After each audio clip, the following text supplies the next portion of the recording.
So we have seen that orthonormal bases are actually the best kind of bases in terms of finding the coordinates for any vector. All we had to do is take the dot products.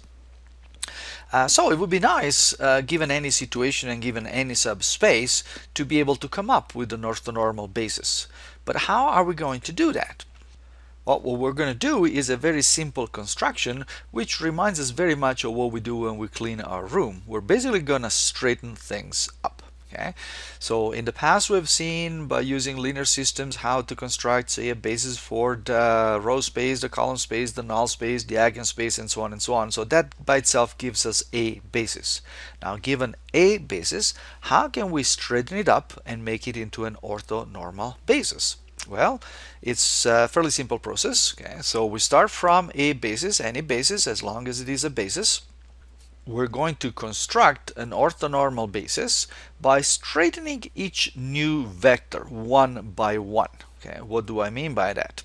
We're going to use projections in order to construct one by one vectors which are successively orthogonal to the previous ones. So the way it's going to look geometrically is what I'm going to show you here. And that is the following. So let's say that we have a basis. So that's a basis. It's not orthogonal. It's not normal. What are we going to do in order to straighten it up? Well, first of all, what we're going to do is we're going to project, say, the second vector, the red vector, onto the green vector. Okay, so we know how to do that. We know how to construct projections. Once we have the projections, we can also compute the orthogonal component or the perpendicular component of the projection. So this is going to be another vector which is actually orthogonal to the green vector. Okay? And these two vectors, the green vector and the new red vector together, span the same space that was spanned by the previous two vectors, except that the second one is now perpendicular to the first.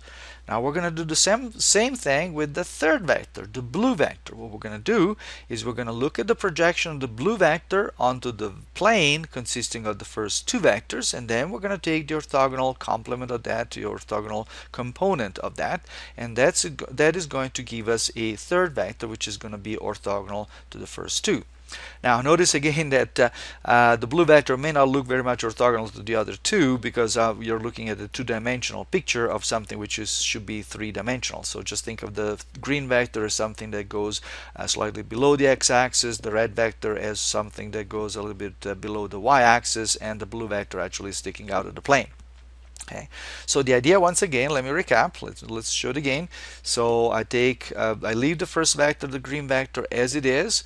I use now the second vector, the red vector, projected onto the green vector. I use that to construct another vector which is orthogonal to the first one.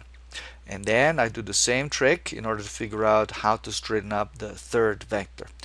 Now, at this point, we have an orthogonal basis. Well, how do we get an orthonormal one? Well, we're simply going to stretch or shrink each one of the vectors so that it will become a unit vector. So we're just going to divide it by its length. So this is what we call the Gram-Schmidt process. It's a fairly simple process actually, and it's fairly commonly known. It has lots of applications, not only in terms of constructing orthonormal bases, but also in terms of something else we're going to see in the next couple of classes. Now, I've shown you visually what we're doing. What about the algebra? How do we construct actually algebraically these things? Well, we're going to see that in class because that involves a number of steps that I would like to go through with you guys. So we'll see you in class for the algebra part, but make sure you understand the core of it, the essence of this process, because that's going to be very important. The algebra is going to be pretty straightforward if you understand the idea. It's going to be totally confused or totally mysterious if you're not understanding what we're trying to do.